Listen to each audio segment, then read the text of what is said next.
پی S L کے 11ویں edition سے پہلے ہم سوچ رہے تھے کہ لاہور قلندرز کی کور کیسے ٹوٹنے سے بچ جائے گی پلیئرز کی، یہ کس کیٹیگری میں ان کے پلیئرز آئیں گے، کیسے بولیاں لگیں گی، یہ کیسے مینج کریں گے. ہم یہ سوچ رہے تھے. سپریم کورٹ کے ثالث آربیٹریٹر جسٹس ریٹائرڈ مقبول باقر صاحب، انہوں نے ڈانگ ہی پھیر دی پوری کی پوری لاہور قلندرز میں. لاہور قلندرز کا آ گیا ہے ایک بہت بڑا پھڈا، اور پھڈا ہے سر 3 بھائیوں کے بیچ میں، فواد رانا، ٹھیک ہے، عاطف رانا، سمین رانا، یہ تینوں بھائی ہیں، رانا برادرز. فواد رانا کو تو آپ جانتے ہیں، he was the face of Lahore Qalandars. اور میں آپ کو ایک بات بتاؤں، فواد رانا کا گایا ہوا لاہور قلندرز کا جو سانگ تھا، ون آف مائی فیوریٹس ہے. حالانکہ میں نے لاہور کو کبھی اس طرح سپورٹ نہیں کیا قلندرز کو، بٹ وہ جو تھا نا کہ عشق سیاڑا داتا جانا، فواد رانا صاحب کا بھی نا عشق سیاڑا تھا، لیکن وہ داتا صاحب تو پتہ نہیں گئے یا نہیں گئے، عدالت ضرور گئے اپنے چھوٹے بھائیوں کو لے کر. یہ بڑی کمپلیکس قسم کی سٹوری ہے. میں اس کے اوپر پہلے بات کر لیتا، لیکن میں نے کہا یار پہلے ذرا خبر تو ذرا سمجھ آئے نا کہ یہ ہوا کیا ہے سارا. کوئی میڈیا میں رپورٹس آئیں، کوئی انٹرویوز آئیں، کچھ ذرا پتہ چلے کہ یار یہ سارا سینیریو کیا ہے. تو اب میں آپ کے سامنے نا پورا سینیریو رکھتا ہوں کہ لاہور قلندرز کی اس ٹائم اونرشپ کا پرابلم کیا بنا ہے. اور سامنے جو ہے نا Fawad Rana sahab, he is the owner of Lahore Qalandars, جو کہ غائب ہو گئے تھے. آپ کو یاد ہے لوگ ان کے بارے میں پوچھتے تھے وہ فواد رانا صاحب کہاں گئے. He was the face of Lahore Qalandars. یار ہار بھی رہے ہیں تو چہرے کے اوپر ایک خوبصورت قسم کی اسمائل. یار وہ بہت بیبا آدمی ہے یار، مجھے بڑے پسند تھے وہ. اور پتہ لگا کہ جی وہ کچھ طبیعت کی کوئی ناساز ہے تو فلانا ہے تو ٹمکانا ہے. اب میں آپ کو نا اوپر سے لے کے نیچے تک خبر سناتا ہوں، ٹھیک ہے نا. عدالت، آربیٹریٹر، ٹھیک ہے، ثالثی عدالت جس کو کہتے ہیں، اس نے کہا ہے جی کہ لاہور قلندرز کے موجودہ جو کرنٹ مالکان ہیں عاطف رانا اور سمین رانا، یہ قطر لوبریکنٹس کمپنی کالکو، یہ فواد رانا کی کمپنی ہے جس نے بیسیکلی پی S L Pakistan super league جب سٹارٹ ہوئی تھی تو لاہور قلندرز کی اونرشپ خریدی تھی پی سی بی سے، کالکو، ٹھیک ہے، یہ نام ذہن میں رکھنا، کالکو. تو ثالثی عدالت نے کہا ہے جی کہ عاطف رانا، سمین رانا یا تو فرنچائز کا جو ایڈمنسٹریٹو کنٹرول ہے، ملکیت ہی سمجھے سیدھی وہ، یا تو بھائی صاحب آپ کالکو کو واپس کریں، نہیں تو آپ پھر چپ کر کے وہ جو شیئرز آپ نے کالکو کے لیے ہوئے ہیں in terms of Lahore Qalandars, وہ اس کے لیے اماؤنٹ پے کریں 2.96 ارب، 3 ارب تقریباً یہ رقم بنتی ہے. تو یہاں تو شیئرز دو واپس فواد رانا کی کمپنی کالکو کو، یا 3 ارب روپیہ دو. عدالت نے ٹائم دیا ٹوٹل 40 سے 45 دن کا. اچھا، یہ جو جسٹس مقبول باقر ہیں یہ آئے کیسے اس کیس میں؟ سر ان کو بیسیکلی یہ ڈیوٹی دی تھی، تینوں بھائیوں میں یہ جو پرابلم ہوا ہے لاہور قلندرز کی اونرشپ کو لے کر، یہ ڈیوٹی ان کو اسائن کی ہے سپریم کورٹ آف پاکستان نے. تو یہ جو کیس ہے نا، یہ کوئی چھوٹا موٹا کیس نہیں ہے، اس میں سپریم کورٹ آف پاکستان بھی ڈائریکٹلی انوالو ہے، ٹھیک ہے. اچھا، اب یہ معاملہ جو ہے نا، یہ میں آپ کو بتاتا ہوں، یہ سٹارٹ ہو رہا ہے 2018-20 سے، ٹھیک ہے. اچھا، 2023 سے لاہور قلندر فرنچائز کے پس منظر میں، یعنی کہ بیک اینڈ کے اوپر یہ سارے کا سارا چل رہا تھا، یہ جو میں آپ کو چیزیں بتا رہا ہوں، ٹھیک ہے. 2018-20 میں 2 ڈیلز ہوئی تھی شیئرز کو لے کر، ان سے بیسیکلی فساد کھڑا ہوا تھا. اور 2023 سے آنورڈز قانونی جو کاروائیاں ہیں وہ چل پڑی تھیں، اور معاملہ ابھی بھی آگے جو ہے نا اپیل میں جائے گا. عاطف رانا جو ہیں وہ اپنی قانونی ٹیم کو لے کر اس کیس کے سارے آپشنز کے اوپر غور کر رہے ہیں، ٹھیک ہے. اچھا، اب میں آپ کو بتاتا ہوں کہ اس کا خاندانی پس منظر کیا ہے، ٹھیک ہے. اچھا، اب سنیں ذرا. دسمبر 2015 میں نا جب پاکستان کرکٹ بورڈ نے پی ایس ایل کو لانچ کیا تو اس میں پی ایس ایل کی فرنچائزز کی نیلامی ہوئی. Fawad Rana was one of the first persons to reach, ٹھیک ہے. یہ سب سے پہلے سامنے آنے والوں میں سے ایک نام تھا فواد رانا کا. انہوں نے لاہور کی فرنچائز کی بولی لگائی، 10 سال کے لیے $26 ملین میں انہوں نے رائٹس حاصل کر لیے لاہور قلندرز کے 2015 میں. ٹھیک ہو گیا.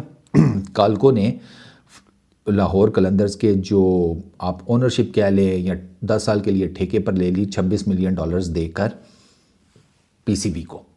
تو یعنی کہ اونرشپ آ گئی یا جسے کہتے ہیں ملکیت فار 10 سال کے ٹائم پیریڈ کے لیے فواد رانا کی کمپنی کالکو کو مل گئی لاہور قلندرز کی. اچھا یہ یہ آپ کو پتہ لگ گیا نا کہ ڈائریکٹ بائنگ نہیں کی فواد رانا نے. انہوں نے اپنی یہ جو کمپنی ہے نا کالکو، اس کے ذریعے کی تھی. کالکو بیسیکلی رجسٹرڈ ہے قطر میں. ٹھیک ہے، یہ قطر بیسڈ کمپنی ہے اور وہ اس کے ایم ڈی ہیں فواد رانا. ٹھیک ہے، کالکو کے. اچھا یہ بیسیکلی لاہور قلندرز کو نا ایک فیملی پروجیکٹ کے تحت چلانا چاہتے تھے. کرکٹ کا فواد رانا کو بچپن سے شوق تھا. ٹھیک ہے، انہوں نے اس سارے وینچر میں اپنے بھائی عاطف رانا کو شامل کیا. اب جب عاطف کو شامل کیا نا تو اس ٹائم دونوں بھائیوں نے یہ فیصلہ کیا کہ فرنچائز جو ہے اس کو نا کسی پاکستانی کمپنی کے نام پر شفٹ کیا جائے، نہ کہ اس کو قطر میں رجسٹرڈ کسی ادارے کے تحت چلایا جائے. کہ پاکستان کو مطلب سوچا ہوگا یار پاکستان کی لیگ ہے، اس لیگ میں فرنچائز پاکستانی، تو پھر اس کی اونرشپ جو ہے وہ بھی کسی پاکستانی کمپنی کے پاس ہونی چاہیے. اب کون قطر کے سارے بسر چھسر میں پڑے. ٹھیک ہے. اچھا اس میں نا ایک اور بھی ڈیفرنٹ اینگل ہے، وہ آگے جا کر آپ کو سمجھ میں آئے گا کہ قطر T10 لیگ UAE کے اندر اس میں بھی انوالومنٹ اس سارے کیس کی ہوگی، وہ بھی آگے چل کر آپ کو سمجھ آئے گی. اب جب یہ دونوں بھائیوں نے ڈیسائیڈ کر لیا کہ اونرشپ جو ہے ٹرانسفر کرتے ہیں لاہور قلندرز کی کسی پاکستانی کمپنی کو کالکو سے لے کر. ٹھیک ہے، تو جنوری 2016 میں نا ایک کمپنی بنائی گئی رانا برادرز کی طرف سے. اس کا نام رکھا گیا کوثر رانا ریسورسز KRR. کوثر رانا بیسیکلی فواد رانا، عاطف رانا اور سمیر رانا کی والدہ کا نام ہے. تو انہوں نے تینوں نے بھائیوں نے نا اپنی والدہ کے نام کے اوپر پاکستان میں ایک کمپنی رجسٹر کی. ٹھیک ہے، اور اس کمپنی کو دے دیا گیا لاہور قلندرز، یعنی کہ وہ کمپنی پاکستان میں لاہور قلندرز کی مالک بن گئی. اور ملکیت اس طرح تھی کہ شیئرز ڈیوائیڈ ہوئے تھے. کالکو کے پاس 51% شیئرز تھے. ٹھیک ہے، جن کو فواد رانا کنٹرول کر رہے تھے. ٹھیک ہے. اچھا فواد رانا کے نام کے اوپر ذاتی بھی 1% کے شیئرز تھے، پرسنل. 51% کالکو کمپنی کے شیئرز لاہور قلندرز میں، 1% رانا صاحب رانا فواد کے اپنے، اور پیچھے بچ کے جو 48% وہ عاطف رانا کے پاس تھے، یعنی کہ KRR کے پاس. سمجھ گئے آپ؟ چلو آگے چلتے ہیں. اچھا فواد رانا نے نا بیسیکلی یہ اتنا بڑا حصہ 48% اس وجہ سے دیا چونکہ وہ زیادہ تر قطر میں رہتے تھے. تو وہ یہ چاہ رہے تھے کہ پاکستان کے اندر KRR لاہور قلندرز کے جو بھی روزمرہ کے معاملات ہیں نا، ڈیلی بیسس کے اوپر جو بھی سارا سین پارٹ ہوتا ہے اس کو مینیج کریں. ٹھیک ہے. اچھا فواد رانا ہٹ ہو گئے، آپ سب کو پتہ ہے وہ PSL کے پہلے ایڈیشن سے ہی ہٹ ہو گئے بھائی. فواد رانا ہٹ ہو گئے، PSL کی پاپولر ترین لوگوں میں سے ایک ہو گئے. باؤنڈری کے پاس وہ کھڑے ہوتے تھے، جذبات ان کے نیکسٹ لیول. وہ یاد ہے میرا خیال ہے پہلا میچ جو جیتا تھا لاہور قلندرز، وہ تو جہاں پہ کھڑے تھے وہیں پہ سجدے میں گر گئے تھے. ٹھیک ہے، ہی واز ان ٹیئرس. بڑے رانا صاحب اس لیول کے آدمی ہیں. ٹھیک ہے، اور میں نے جس سے بھی بات کیا وہ بڑے رانا صاحب کی بھائی صاحب تعریف ہی کیے جا رہے ہیں. اچھا اس کے بعد کیا ہوا جی، PSL منافع بخش لیگ تھی. ٹھیک ہے، اس ٹائم پہ یہ تھا کہ اس ماڈل میں 20% آمدن جو ہے وہ PCB رکھتا تھا، باقی 80% جو ہے 5 فرنچائزز میں تقسیم ہو جاتی تھی. تو انیشلی اس رپورٹ میں یہ لکھا ہے کہ جو فرنچائزز تھیں ان کو انیشلی ذرا تھوڑا گھاٹا شاٹی ہوا. ٹھیک ہے. اچھا اب یہ سارا ایک سائڈ پہ چلتا رہا. پھر اختلافات کہاں سے سامنے آئے؟ اختلافات جی بھائیوں میں اختلافات یا دراڑ پڑی ان کے رشتے میں 2018 میں، جب بھائیوں کے درمیان جناب کالکو کے 4% شیئرز عاطف رانا کو منتقل کیے گئے. کالکو کے مزید 4% شیئرز عاطف رانا کو دیے گئے. اور اس کے بعد پھر فواد رانا کے پاس جسے کہتے ہیں نا اکثریت شیئرز کی، وہ فواد رانا کے پاس نہیں رہی، وہ چلی گئی عاطف رانا کے پاس. پہلے فواد رانا کے پاس تھی 51% ان کی کمپنی کے شیئرز، 1% ان کے اپنے، ملا کر کتنے ہو گئے 52، ادھر تھے 48. اب وہ کالکو کے جب 4% شیئر ادھر آ گئے تو وہاں کتنے ہو گئے؟ وہاں آپ 8 سیدھے نکال لے تو وہاں 48 ہو گئے، ادھر یہ لوگ 52 پر چلے گئے۔ کالکو کے ایک اور کم کرنے تو کالکو کے 47 ہو گئے، 1% رانا صاحب کے جو پرسنل شیئرز تھے، تو رانا صاحب کے پاس اکثریت نہیں رہی۔ اچھا عاطف رانا کے جو وکیل ہیں وہ یہ کہتے ہیں کہ اس وقت فرنچائز جو ہے وہ شدید مالی دباؤ میں تھی، ٹھیک ہے، لاہور قلندرز کی فیس بہت زیادہ تھی اور پی سی بی جو ہے وہ زیادہ تر آمدن جو ہے اپنے پاس رکھ رہا تھا۔ کے آر آر اس ٹائم ابو دھابی میں جو T10 لیگ تھی اس میں حصہ لینا چاہتی تھی، لیکن چونکہ کالکو قطری کمپنی تھی، قطر اور UAE کے اس ٹائم کے اوپر حالات کشیدہ تھے، اس لیے وہ بھی ایک ایشو بنا ہوا تھا، ورنہ یہ T10 لیگ میں بھی جانے کو جسے کہتے ہیں ہم پر مار رہے تھے۔ خیر 4% کی منتقلی کے بعد کالکو اکثریتی مالک کی بجائے ایک اٹیچڈ کمپنی ہو گئی، انڈرسٹینڈیبل ہے، جیسے پہلے عاطف رانا کی KRR تھی، وہ پہلے اٹیچڈ کمپنی تھی، ٹھیک ہے۔ اچھا فواد رانا جو ہے عوامی چہرہ تو رہے کل لاہور قلندرز کا، لیکن اکثریتی مالک وہ نہیں تھے۔ 2020 میں آیا اہم موڑ، 2020 میں فواد رانا سے کہا گیا کہ وہ جو اپنے باقی 47% شیئرز ہیں نا وہ بھی عاطف رانا کو منتقل کر دیں۔ 2020 میں فواد رانا کو یہ کہا گیا، وجہ ان کو یہ بتائی گئی کہ لاہور قلندرز کو کسی نے خریدنے کی پیشکش کیا اور وہ اسی صورت میں بات چیت کرے گا جب عاطف اور سمین رانا دونوں کمپنی کے مکمل مالک ہوں گے۔ تو یہ 47% جو بقایا تھے، ٹھیک ہے، وہ آپ ان کو شیئر کر دیں 48% تو وہ تو ٹوٹل کے مالک ہو گئے نا 100% کے، 52 تو آلریڈی ان کے پاس تھا، تو یہ بقایا جو 48% تھا یہ بھی ان کو چلا جاتا، یا 47% کالکو کے ہی اگر شیئرز چلے جاتے تو سمین رانا عاطف رانا کی KRR 99% شیئرز کی مالک بن جاتی، فواد رانا صاحب کے پاس صرف 1% وہ اپنا جو پرسنل شیئر تھا وہ رہ جاتا لاہور قلندرز کا، ٹھیک ہے۔ تو عاطف اور سمین رانا نے بیسیکلی یہ بتایا کہ جی وہ کوئی لاہور قلندرز کو خریدنا چاہتا ہے، لیکن وہ اس صورت میں بات کرے گا جب کمپنی کیا جیسے کہتے ہیں فل کنٹرول، فل ملکیت عاطف اور سمین کے نام پر آ جائے گی۔ اچھا رانا صاحب اس بات پر فوراً ایگری ہو گئے فواد رانا، ٹھیک ہے، اور انہوں نے بغیر کسی پیمنٹ کے، بغیر کسی ادائیگی کے 47% شیئر ان کو منتقل بھی کر دیے، ان کے نام کر دیے۔ بھائی تھے نا یار، ٹرسٹ فیکٹر۔ اچھا آگے سنو، اچھا عدالت میں جب یہ ڈاکومنٹس جرا کے ٹائم پہ سامنے آئے تو وہ پتہ چلا کہ بھائی صاحب رانا فواد جو ہیں یا فواد رانا وہ بالکل صحیح بات کر رہے ہیں، ان کو تو کسی قسم کی کوئی پیمنٹ ہی نہیں ہوئی، نہ کوئی چیک لایا گیا ان ڈیٹس کا جب یہ انہوں نے اپنے 47% شیئرز جو ہیں وہ عاطف اور سمین رانا کی کمپنی KRR کو دیے، نہ کوئی پے آرڈر، پیمنٹ کا زیرو پروف۔ تو اس کا مطلب یہ ہے کہ فواد رانا نے واقعی پیسے نہیں لیے تھے، انہوں نے 1 روپیہ بھی نہیں لیا، انہوں نے بھائیوں کے منہ کے پیچھے اپنے جو 47% شیئرز تھے وہ دے دیے عاطف اور سمین کو، ٹھیک ہے۔ آگے چلے، اچھا یہ کووڈ کا ٹائم تھا، ٹھیک ہے، تو فواد رانا صاحب کی صحت بھی ذرا خراب رہی، لیکن اسی ٹائم پر نا آہستہ آہستہ ان کو فرنچائز سے نا علیحدہ کر دیا گیا۔ تبھی وہ فواد رانا اور سمین رانا ان ٹائمز میں کہا کرتے تھے کہ آ جائیں گے واپس، کوئی نہیں، کہیں نہیں گئے، قطر میں ذرا بیزی ہوتے ہیں۔ اچھا 2021 میں انٹری ہوتی ہے کسی مسٹر نیازی کی، ٹھیک ہے۔ 2021 میں پتہ یہ چلتا ہے کہ KRR نے تقریباً 30% شیئرز کسی مسٹر نیازی کو فروخت کر دی ہیں۔ اچھا جی، اس شخص کا نہ کہیں پورا نام ہے، نہ کہیں اس کی کوئی ڈیٹیل درج ہے، ٹھیک ہے، اور فواد رانا صاحب کے وکلاء یہ کہتے ہیں کہ یہ جو 30% شیئرز ٹرانسفر کیے گئے ہیں مسٹر نیازی کو یا ان کو بیچے گئے ہیں، اس ڈیل کا ان کو نہیں پتہ، ان سے چھپائی گئی ہے یہ ڈیل۔ KRR نے اپنے 30% شیئرز بیچ دیے اور فواد رانا کو اس بات کا نہیں پتہ تھا، ٹھیک ہے۔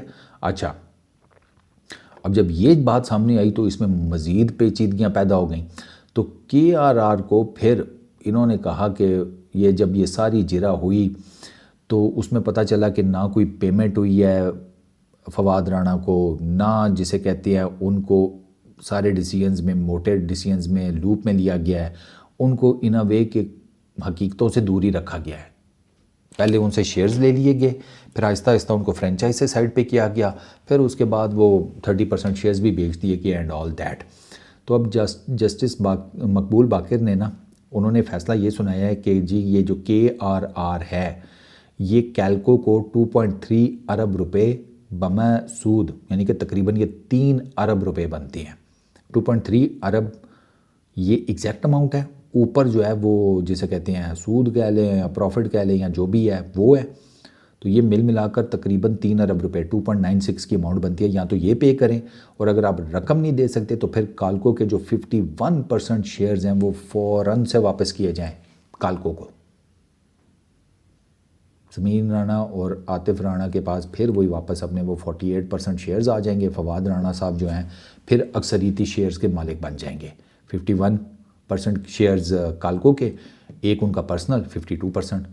تو میجر سٹیکس شیئرز کو لے کر لاہور قلندرز میں دوبارہ سے فواد رانا کے پاس چلے جائیں گے.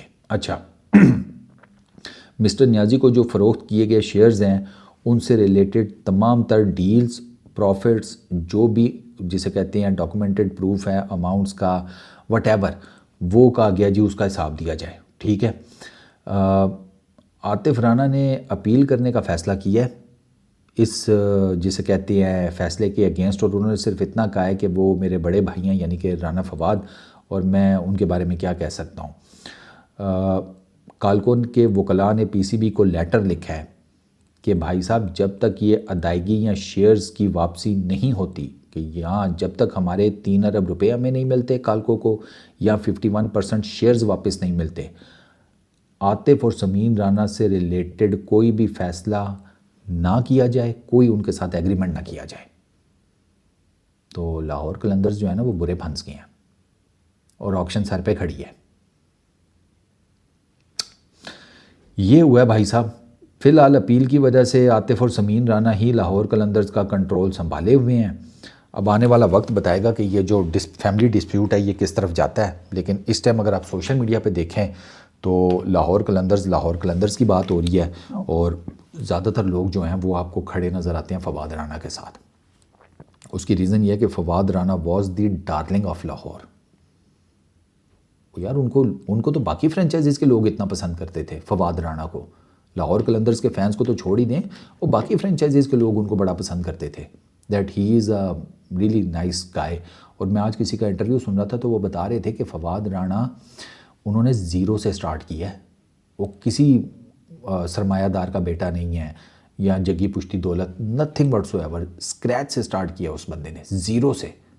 اور اس نے اتنی بڑی پھر وہ اپنی امپائر کھڑی کی ہے، اور اس میں پھر اس نے وہ لاہور قلندرز کا لیا، اور انفارچونیٹلی اپنے ہی بھائیوں کے ساتھ ایک ڈسپیوٹ میں پڑ گئے.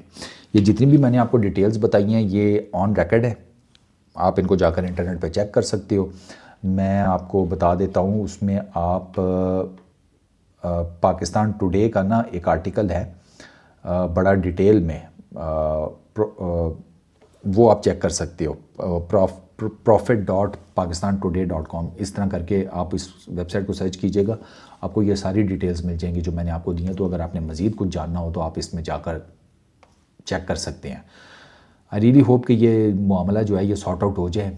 بھائیوں کے بیچ کی بات ہے، گھر کے اندر کی بات ہے، گھر میں ہی رہے، معاملہ سارٹ آؤٹ ہو جائے اور لاہور قلندرز کو کسی طرح کی ڈز نہ پڑے. لاہور قلندرز کا ڈسپیوٹ اپنی جگہ کے اوپر، لیکن لاہور قلندرز نے پاکستان کرکٹ کو سرو بھی بہت کیا ہے. اور اس کی میں آپ کو ایک ایگزامپل میں ہمیشہ بھی کوٹ کرتا ہوں، ان ریسنٹ ٹائمز 50 سے 60 ہزار بچے اور بچیوں کا ان لوگوں نے ٹرائل کیا ہے.